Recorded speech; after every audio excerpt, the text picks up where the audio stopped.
Modern Dadhood. Modern Dadhood podcast. All right. You are listening to Modern Dadhood, Oh, man. Right out of the gate.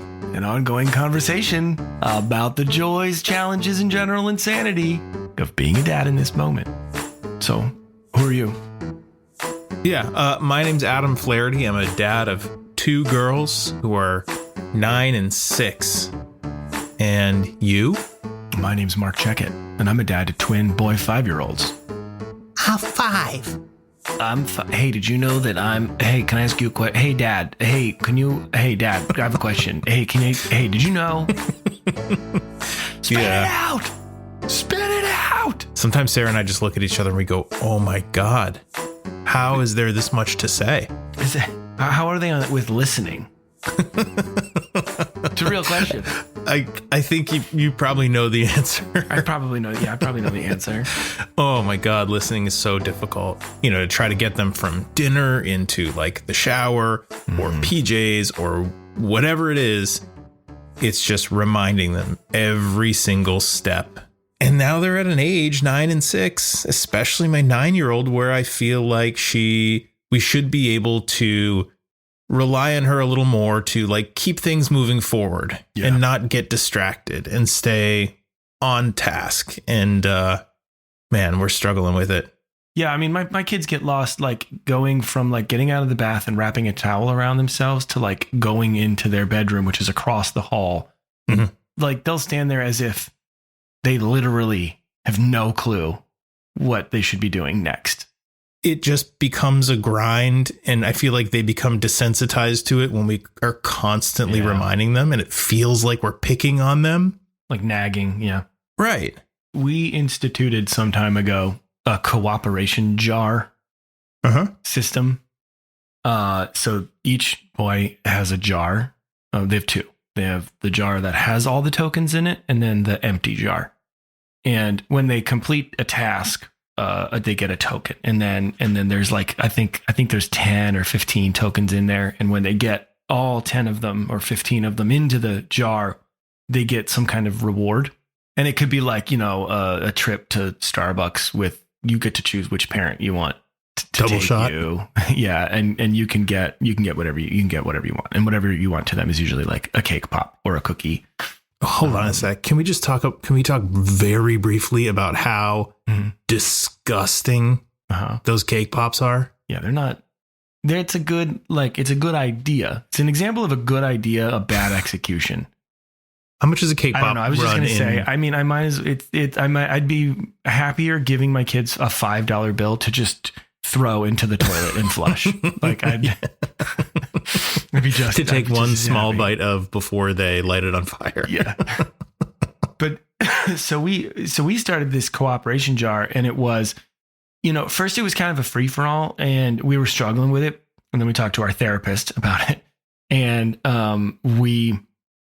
she made some suggestions. And so we really like sort of clamped down on what are the things we really want them to do most often, and that we want them to start to become self-sufficient in. And it's been working. And then like this morning, hilariously, we got the little monitor on the phone, and we hear them waking up, and we're watching them. And one of my sons, like, he just gets out of bed and then proceeds to make his bed. Amazing. Like tuck the sheet. I don't tuck the thing under. I don't even tuck, and he's like tucking in under the side. And it was a slow and long and often painful like transition. But when we sat down last night and really started thinking about it, there has been some noticeable changes. Yeah, and I'm sure it's very easy to not notice it when it is working, just because your life is easier, and it's it's the things that stick out to you are the ones that bother you. Yeah. Well, that's great. Maybe we'll try a cooperation jar. Something. The thing that we haven't done yet. Secret handshake? We haven't done the secret handshake, man. Have you taught your kids a secret handshake? All right, ready? Before we get too hot and heavy into this episode. Here's what I want to say to our thousands of listeners, existing listeners, and the whole bunch of new listeners that I know are just hearing Modern Dadhood for the first time right now. Yeah. The tens of new listeners. We're glad to have you here. Thanks for spending a little bit of time with us. I think this is going to be an awesome episode and you're really going to love it. You can find all of our episodes of Modern Dadhood on our website. That's moderndadhood.com. You can also find the podcast anywhere you listen. That could be Apple, Amazon Music, Stitcher, Spotify, or really anywhere. So find us, subscribe to us. If you like the show, please give us a 5-star rating and a couple words of a positive review. Tell a friend about the show because word of mouth is very important to us, and that helps us to grow and get the word out to other dads and moms. I was just thinking, if you're a new listener and you're not sold yet, if you're like, what is this? What are these guys yammering on about? I implore you to go back into the archives. Check out episode 59. I'm going to give you, Adam, I'm going to give you the name of the episode. See if you can tell me the name of the guest. Oh, yeah. Finding balance as a new dad. Finding balance as a new dad is Matt Gorley. You nailed it. You nailed it. Finding balance as a new dad. Matt Gorley on fatherhood and some other things. Great episode. And this is coming from a guy who is the co-host of a podcast who actually wasn't present for that interview. I actually just got to listen as a listener. I wasn't able to join Adam in that interview. It was a good one. Matt's a busy guy, and it was really generous of him to spend a little bit of time with us. Great episode. So start there. And then if you're still not sold, fine. Move on to the next one. Go to the next podcast. Speaking of guests, though, do you want to tell the listeners who they can expect to hear from today? I'd love to. Let me just refresh my memory. No, today we're going to hear from Marc Groman. Marc Groman. Is that the one? Do you want me to whisper it to you? Is that the one, Marc Groman? Yes, that's the one. Yeah. Today I'm Hold on, let me get.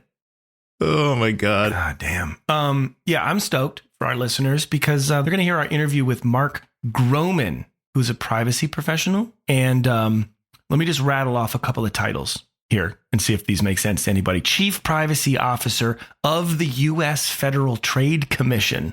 Right? How about this one? Chair of the Federal Privacy Council and Senior Advisor for Privacy in the White House under the Obama administration. Pretty cool guy. I would say we always say this about ourselves. We say we're not experts, right? We constantly remind our listeners we're just two dinks trying to figure things out. This guy, he's an expert. Okay. And we talk a little bit about privacy. We talk a little bit about devices and the internet and things like that. It's interesting. Marc is an incredibly interesting guy. Happens to be another Marc with a C. Is he the only other Marc with a C we've had on? Oh yeah, as a guest. Oh yeah. Yeah. Did you feel when we chatted with him? Did you feel any sort of sense of competition or? Oh no, quite the opposite. I felt a deep connection. Oh, good to know. Yeah. Well, we will get into our chat with Marc Groman very soon, and I'm excited for you all to hear it.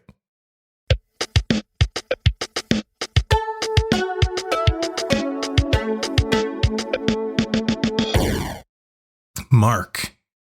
That's me. Here's what I want to know. Your boys are 5. Mm-hmm.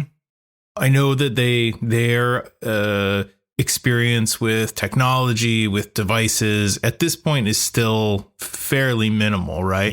Yeah, definitely. So when they're at an age where you and Jamie are comfortable with them, grabbing an iPad or a phone or like even sitting at a computer, connecting with other people, or even not connecting, even just, starting to like search for things on YouTube or just do Google searches for things that they're genuinely interested in. Have you guys thought at all about how you will attempt to protect their privacy or have conversations with them about the importance of that and the things that can go wrong when you don't protect your privacy? I'll be completely honest. Ready? I'm sort of still in this mindset of like, I don't have to think about that yet. Mm-hmm. It's a future thing. I don't have to think about that yet. But it is approaching, and its arrival is imminent.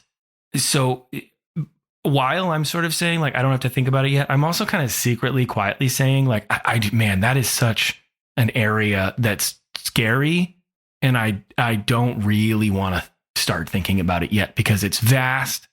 I'm not a programmer, but like I kind of get the algorithms and how they are designed to keep you, and always serve you with the newest, the latest thing. And have you seen that? And you just spent 6 hours doom scrolling and you were supposed to be going to bed instead. Like I'm well aware of like all of these negative things that are sort of out there and that are attached to all of these things. And it's just the thought of like figuring out how to help a young person like navigate that landscape is such a daunting thing to me. Yeah, well, especially when in terms of privacy, like when you talk about this system that's designed to keep you engaged, the way that it's doing that and serving you the stuff that it knows you like is by collecting your information. Right. And even at 40 years old, like there's a lot that I don't know about how to keep my information private. And so that makes it all the more intimidating when I think about my 9-year-old, for example, who does, use a laptop. Right. Like it's not just let's talk to our kids about privacy and safety online, but there's all of these other discussions too that still have to take place, but just have to do with critical thinking, the understanding when something doesn't feel quite right to call it out, when something is true versus not true or real versus not real. I mean, these are things that can help you offline as well. And our guest has actually really interesting. He's interviewed a lot of kids. You'll find out he has his own podcast and he's interviewed teenagers, and he talks about there is no online and offline in these kids' lives. It's just this is their world.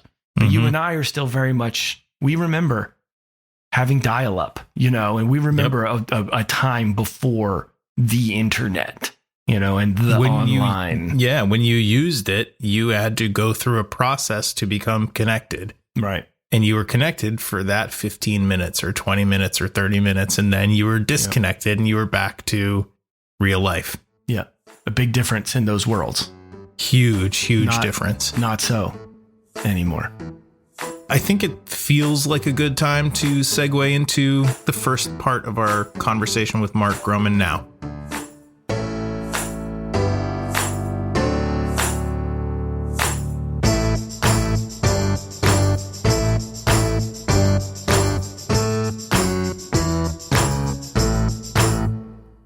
Marc Groman is a privacy professional and a successful business owner with a long and impressive list of accomplishments and accolades, including the first chief privacy officer of the U.S. Federal Trade Commission, and he served in the Obama administration as chair of the Federal Privacy Council and senior advisor for privacy in the White House. And that's just a couple of the amazing things he's done professionally. He's also a husband and a father to a teenage son.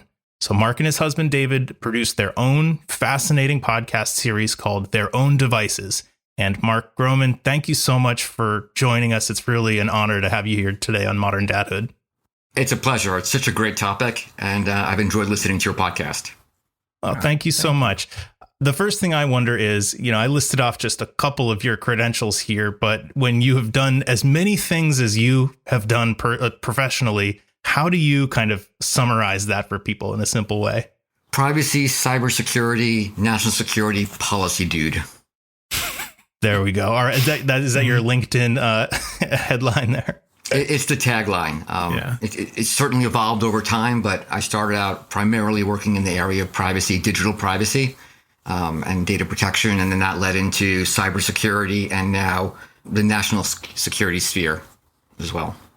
Well, a lot has changed since you left your position in the Obama administration, including things that are privacy related things that are happening in the news right now that I don't think that we probably have time to get into it all. But I'll just say that, man, do I miss those days when you were working in the White House. That was a much happier and more peaceful time. I think that's right. And I had many colleagues on both sides of the aisle, and we worked on very difficult issues in a truly bipartisan, collegial way.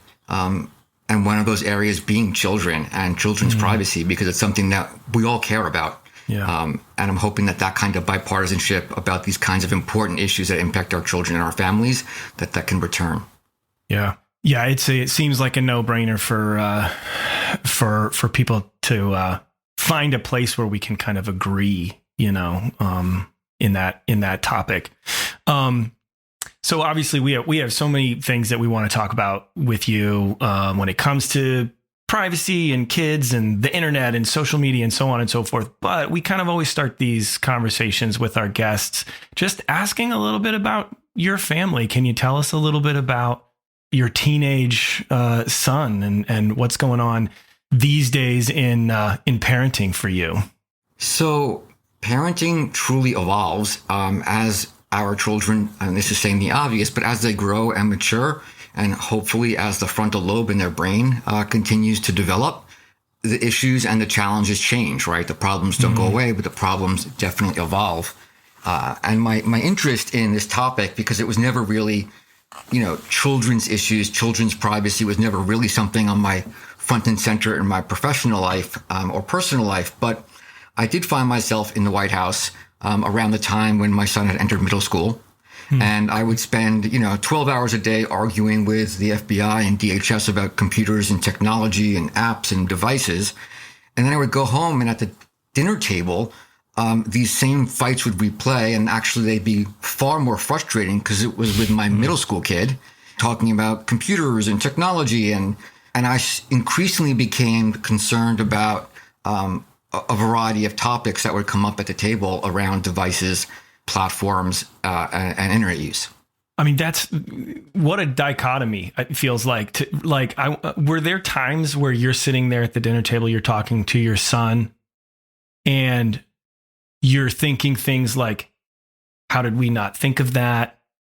Boy, that's the first time I've heard of this thing, this brand new thing. Like, were you seeing like a huge disconnect, I guess, between those two worlds? Here's where the disconnect was for me personally, and here's why when we did our podcast, it seemed to resonate, is that while I have a deep understanding of technology and the internet generally and Facebook and parental controls, I did not have a deep understanding of adolescents or children or the adolescent mind and how it works and does not work. Whereas my partner is an adolescent medicine specialist. He did a fellowship in adolescent medicine. He is in the Department of Pediatrics and Adolescent Medicine at Georgetown University Hospital. It's all he does is care for and write about teenagers. And it started to click for me when I would articulate things about basic security or passwords or don't send a picture of your blank online. And it seemed straightforward to me as dad and adult, and it was never resonating.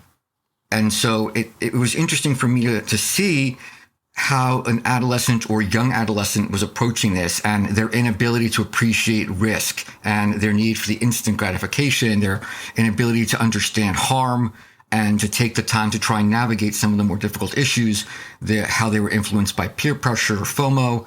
And it was that combination that really started to get me alarmed, frankly, because the platforms at the time and currently are built to exploit that in kids, not help them. Right. There's so much there. I feel like this could go in so many directions just from what you said. There's so many great themes there to explore. Yeah.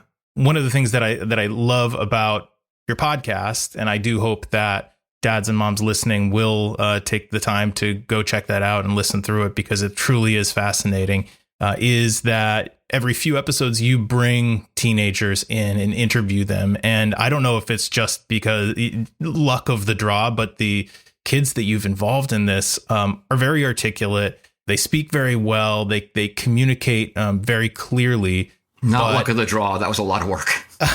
Okay. Well, then, great job. Yeah. You've done well. But it's so interesting hearing about this from their perspective, because as parents, we talk amongst ourselves about things like my daughters, for example, are 9 and 6. And my 9-year-old is just getting to the age where she's becoming really interested in connecting with her friends from school and from the neighborhood online. And she doesn't have a device. The only internet enabled device that she has is a music player, an MP3 player where she can listen to things on Spotify, but she can not text. She does not have social media. We spoke about this in an episode a few weeks ago. She's finding ways to communicate, even just through collaborating in Google Documents with her friends. Sure. It's very interesting and kind of nerve-wracking to think that, we're going to have to start keeping a very close eye on this and having some really open conversations with her about the positives and the negatives of internet usage and social media. I think that's right. We could go in so many directions. We could talk about some of the software tools. And I know I listened to that episode and someone mentioned Bark as a tool and, there's screen time tools, parental controls, but that really doesn't get you all that far.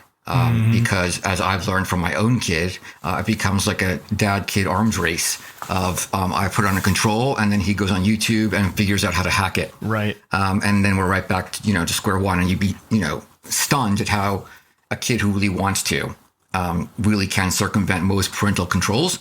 They're designed primarily for sort of rule-abiding kids who, will take it a little seriously. And so it does come down to, from my perspective, there have to be conversations.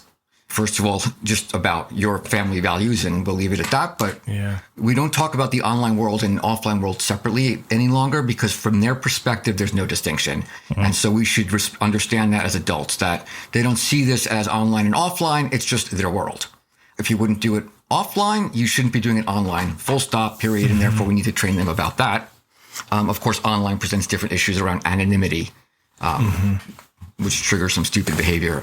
But what I would say is, when they get their first device, and I'm calling it a device because we need to stop calling it a phone. I mean, it's not a phone. It hasn't been a phone for over a decade, right? It is a highly sophisticated supercomputer, and that's mobile. Yeah. It's not a phone, and iPhone needs to stop calling it that, because they're computers that give our children access to several million apps and the entire internet and platforms like Discord and social media, and have sensors, right? They have sensors, all of them, around, from cameras and microphones to location tracking and dozens of other sensors about the pace of movement, right?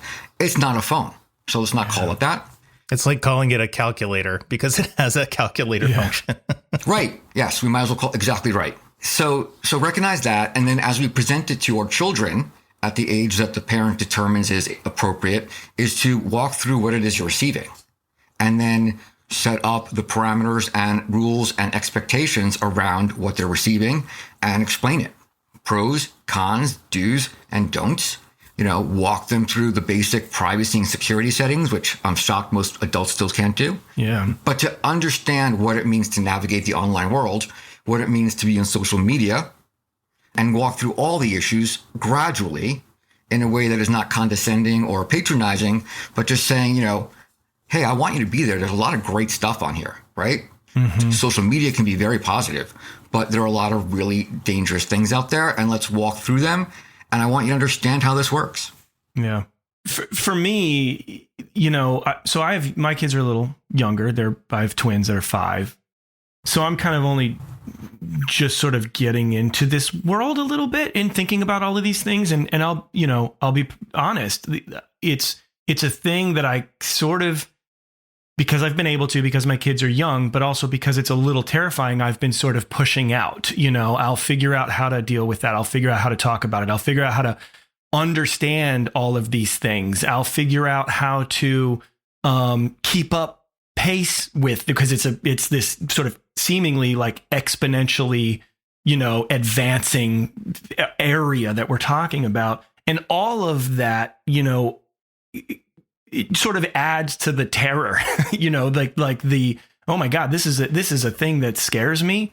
How am I ever going to begin this process? But I heard something, on your show that put me at ease a little bit. And you just said it a minute ago, which is stopping, don't think about it as this online and this offline thing. It's the world. It's their world.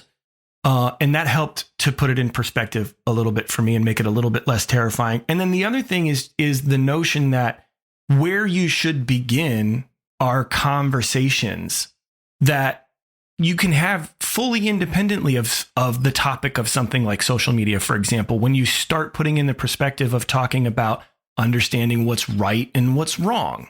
So that's right. But I also want to get back to something else, that you have to be concrete with kids. Yeah. And so having a high level philosophical values-based discussion is a starting point, but it doesn't get you very far. And I found that with my kid, it was over time teaching through concrete examples, news stories, occasions where other kids were dinged or got in trouble, where they could start to link activities with consequences, was very important. But you can also start at a high level once you do, because online obviously has differences. And, one thing my kid heard from me repeatedly was, I want you to remember this. Anytime you go online, I don't care where you are, and I don't care how private you think it is, I want you to just think about this before you hit send or push something out. Everything you do will be public. Everything you do will be public. Say it 100 times. If you don't want grandma to see it, don't do it. Right? I know you think you're super cool because you're on Discord or you're on Reddit or you're on Snapchat, and I've heard over and over, but it's just my friends. Great. How many friends? 1,421 of my closest friends are in my social media account. Well, I stand by what I said. It will be public. And then contemplate that it will be permanent. So when you hit go, when you hit push, when you send your text, when you post, make sure it's something that you don't mind seeing when you apply to college, when you're trying to get nominated from the US Senate, whatever it may be. Just repeat to yourself, this will be public and this will be permanent. Start with that, high level principles over and over. And I found this to be a good starting point. And then you can't stop everything. And so you have to start identifying what you consider to be some of the higher risks or concerns, and over time start to address those. And again, using media and other things as concrete examples.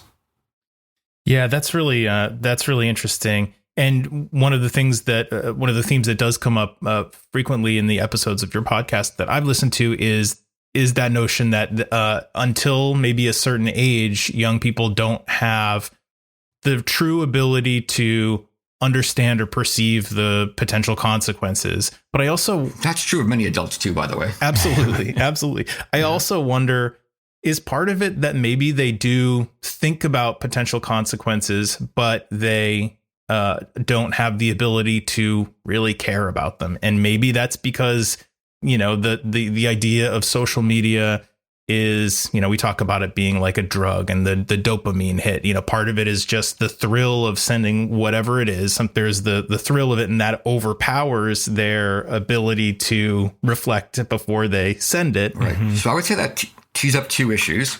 Although I want to make a point to your audience before I go forward and make sure everyone knows that I love technology and I live on the internet. And I actually have a fairly robust presence, and I interact with social media, and we have more devices in my home than I care to share. Internet of Things devices, everything's connected. So I know that sometimes people will hear these things and think, oh God, this is, a guy with tinfoil and he's anti-technology. Sure. Just my whole career has been about tech. And so I want to be clear that I've always been a technology evangelist. But again, my views changed dramatically as my kid entered middle school and as I started to see and learn more and more. And that's where my perspective comes from. So you teed up two issues. One is, are the kids thinking about and evaluating risk, period? Right. I would say minimally. And what really did shock me, and I assume this stands today, is that the worst years for this were middle school. And maybe, and so for someone who knows adolescence or adolescent development, that may not surprise them. But, 11-year-olds were handed these devices and access to the internet. You're in 6th, 7th, and 8th grade. And I personally was stunned, horrified at what was taking place among 7th and 8th graders, including sexting. I couldn't get my head around that. So it's about development, brain development, maturity. Have we given them the right tools, the right time? But by and large, adolescents are not thinking about long-term consequences. It's more about the instant gratification and the inability to contemplate that this photo may reappear in a year and what might that mean. So you do have limitations just because you're adolescents. And by the way, I'm not skewering an entire generation. This is about science, and all the studies that have come out all support these ideas about adolescent development. And that would be my partner side. Then there's the technical side, which is what you teed up, which is that the platforms and tools are designed to sort of exploit the adolescent mind and the lack of development, right? And so they will put in place things like auto scroll and things like the like button or Snapchat scores, which then gamify everything. And they will say that they're giving you points for added participation. These are tools that are designed to addict the kids so they never leave your platform. I mean, it's about keeping the kid there as long as possible. There are other ways they could say it. For advertising, they want to enhance engagement. This is to keep your kid stuck to the computer and on their platform and try and prevent them from ever leaving. It is intentionally designed that way. Yeah. The end game here, though, is to collect data and monetize, right? There are different models for different platforms, but by and large, most of the platforms are advertising driven. Mm-hmm. And that means, yes, so they need to collect the data so they can produce profiles and they can sell higher value digital advertising and put that in front of your kids. Yeah. And I mean, it's so embedded and part of the experience too, that I think it's gotten to the point where kids now, I sound like that old man yelling at cloud, but like kids now also, and I think, this, I forget which episode of your show I was listening to, but you talked about this, where you've got Instagram accounts and then you've got the other Instagram accounts, and you're really curating you're actually doing back out into the world. You're marketing yourself now. You're actually playing the same kind of game that's being played on you. It's gotten to the point where it's now a part of how you present yourself out into the world, which is, to me, a really hard thing to understand. I mean, I guess I do to a degree, but to a degree, we all do it. And to a degree also, I would say that curating an experience is positive and thinking about what you are presenting online is good. But unfortunately, it's gone to such a unhealthy extreme where some kids will spend hours, curating exactly what they post. They will alter their photographs. They will alter how they look using digital software to remove whatever, to make themselves look thinner online, to add a different background. And that is a tremendous amount of pressure on a teenager who's trying to grapple with everything else in life, but also really worried about, what am I posting? And you talked about the dopamine effect. So what will happen very often with younger girls is that, you look for how many likes or positive feedbacks do you get from each photograph, because that's what gives you that dopamine effect, That's what drives you. And so what often happens is, you'll do one photograph and it's, you dress up, you wear makeup, it's a little, provocative, and you get more likes than ever before. And then you push it, and then you're a little more provocative and you're getting more likes, and you start doing behavior you wouldn't otherwise do to continue that dopamine effect and that positive feedback by posting other photographs or engaging in behaviors you wouldn't do if these like buttons and scores and other things weren't available. I mean, you're optimizing just like we talk about with SEO or any kind of marketing. It's it's so crazy. Let me try this. Everything Let me is try all this connected. Keyword. Let me see how this keyword connects with my audience. It's such an odd thing to consider being a part of your everyday process as a 13-year-old. Well, and what I was where I was going earlier when I mentioned the dopamine thing and potentially that, contributing to, I don't know, overriding their ability to really think before they make a decision, is circling back to the notion that online and offline is not a thing. It's all just their life. And if offline, they are seeing that the most powerful people in the world or in our country are doing things without consequence, why should it matter that if I post something that is offensive or that could be problematic down the road, it's not going to cost me my career. It's not going to hurt my opportunities, because you've got, and again, I don't want this to become political, you've got, maybe the president of the United States who is saying these just absolutely atrocious, offensive things, seemingly without consequence. Well, what it does go back to is, again, when I would be speaking with my son about consequences around, let's say one that's easy to talk about, it's only one of many issues, but sexting, right? So sharing nude photographs, sending the dick pic, and if you need to edit it, feel free to beep it out. But you can say whatever the fuck you want on our podcast. Okay. So you're sending the dick pic, or you're asking for the nude photos, or collecting them from girls and others who are also in high school. That is playing to various parts of the adolescent boy's mind, and they're not thinking about consequences. But there are countless stories that I can point to where there were severe consequences, ranging from your applications, your admissions to a university were taken back and scholarships were lost, to teenage boys being arrested for being in possession of what was actually child pornography because the people were underage, to being expelled from school, a whole range of consequences that came from that activity where, but it's just me and my girlfriend, it's private. It is private until one of the two people, until you break up and somebody decides to circulate everything, right? Yeah. So starting to understand that and drive home that there are consequences, and here are concrete examples of how things have gone really wrong for lots of kids as a learning opportunity. It seems like reinforcing the notion that the connectivity that exists, and like you might say, or your kid might say, it's these friends, right? It's these 500 friends, what have you. But like the connection that those 500 friends to all of their 500 friends is so close to you.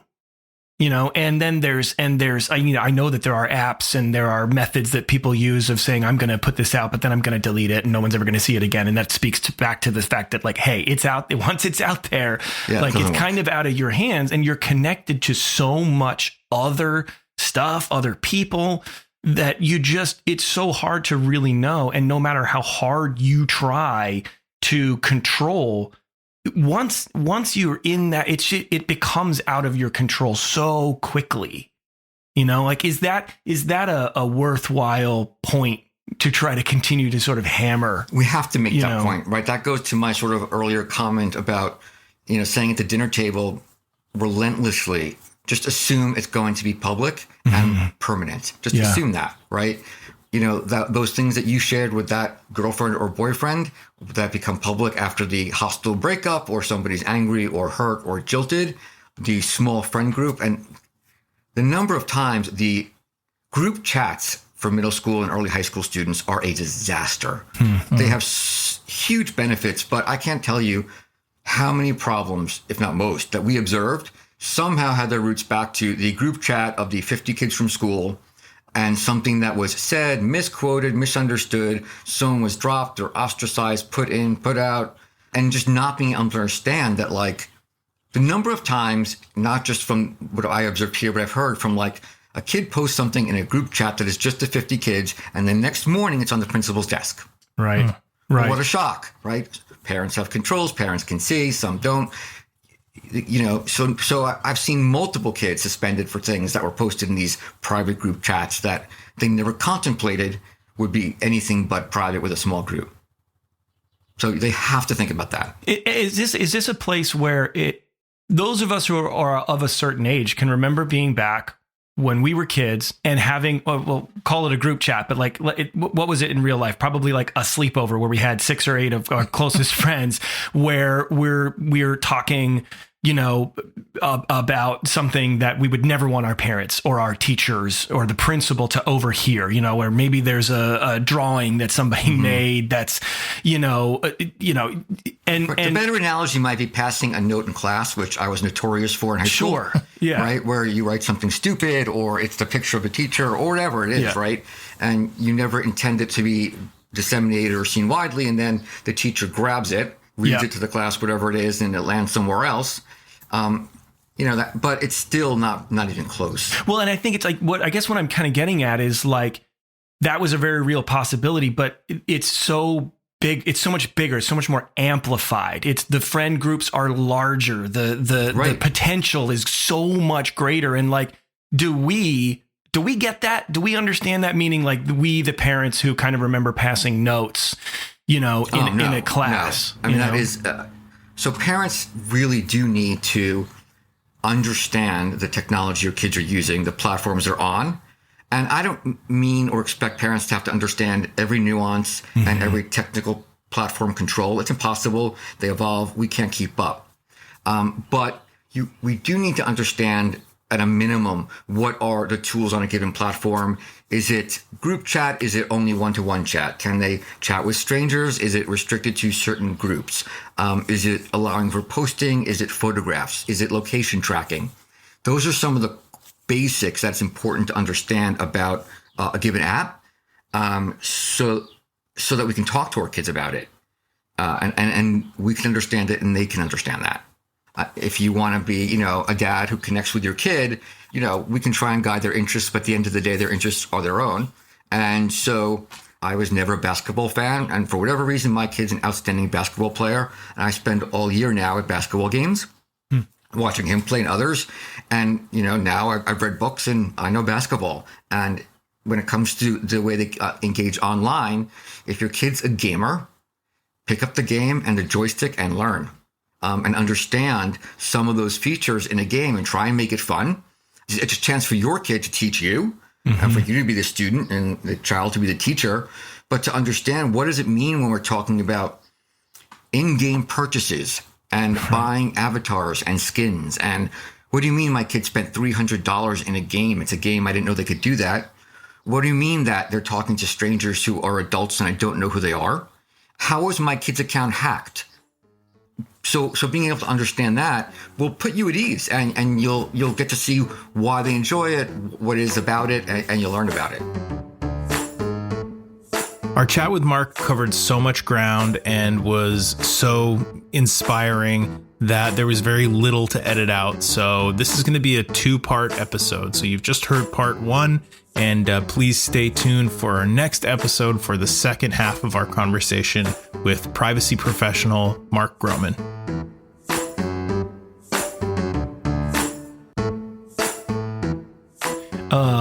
Adam, do you mind if I come in for a minute?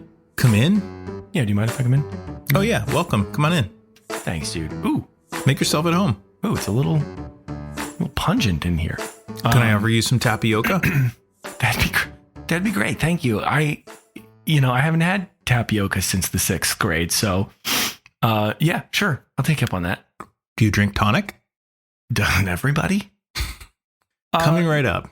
Listen, hey, man, sometimes in these, what do you call them, episodes, we do a recurring segment, but you know what I may have cooked a little something up for us on this one. I love when you pull these surprises, man. I got a little quiz. What do you have in store for us? Well, first of all, I'd like to say dads and moms who are listening will know that Father's Day has occurred. So happy Father's Day to all the dads out there. First and foremost, I've prepared for you, my friend, a Father's Day facts quiz. Okay. Okay. I've got 4 questions for you. There's a range of difficulty. Some of them are very Father's Day centric, and some are more just about fathers and fatherhood and dad related stuff. Right? You ready to get started? I mean, I'm a little nervous. What the hell? Let's get in. Let's do it. Let's just hit it off with question number 1. This is a multiple choice, by the way. What year was Father's Day recognized as an official holiday? Was it A, 1972, B, 1985, or was it C, 1969? It was definitely C. It was the earliest option, 69. Oh, shit. What was it, 72? Sorry, but you didn't get that correct. It was A, 1972. Okay. All right. Here's a redemption question. Bonus question. You get this right, then you get the points for question number 1. What president signed Father's Day into law as a permanent holiday? You know the year. 1972. Who was before? Was it Ford? It was before Reagan. 1 or 2 terms before Reagan. Who was it? I'm trying to nod and shake my head to help you get to the... It was Nixon. Oh, Richard Nixon. Dick Nixon. Okay, question number 2. Before it became an official holiday, the first Father's Day celebration took place in 1910. Can you tell me in which U.S. city? And I'll give you multiple choice. Was it A, Boring, Oregon, B, Spokane, Washington, or C, Toadsuck, Arkansas? It has to be Washington State, right? Because the others are too silly. It has to be Spokane, Washington. Ding, ding, ding, ding, ding, ding. All right. Nailed it, man. Nice work. Good job. Boring and Toadsuck, actual city names. I believe that. Yeah. There is an animal in the animal kingdom in which the male carries the eggs and births the babies. Yeah. Yep. There sure is. I will give you multiple choice. You don't even need to, but go ahead. Okay. A, is it the echidna? B, is it the Texas blind salamander? Or is it C, the seahorse? It's definitely the seahorse. 100% final answer. Ding, ding, ding, ding, ding, ding, yes! ding. 2 for 3. 2 for Far 3, out. man. This is great. You're doing really good. Far out. No, I don't. You're feeling good right now. Yeah, I knew that one. You're feeling really good right now, and you look good too. You were gonna shame me. You're gonna embarrass me. This last one's gonna be tough. Maybe you know what I'm gonna do? Just really quick. I'm just gonna break up question 3 and 4 with a dad joke. Yeah, please. When does a joke become a dad joke? I don't know. What? It's easy. When it becomes apparent. Noseworthy of a chuckle. What's the last question? I actually broke out in a full body sweat in the middle of that joke. Okay, question number 4. There have been 2 sets of father-son presidents of the United States of America. Can you name them? And folks at home, feel free to play along. 2 sets. I mean, I think that we know that there's the Adams family, right? We've got John and John, right? The Johns. Correct.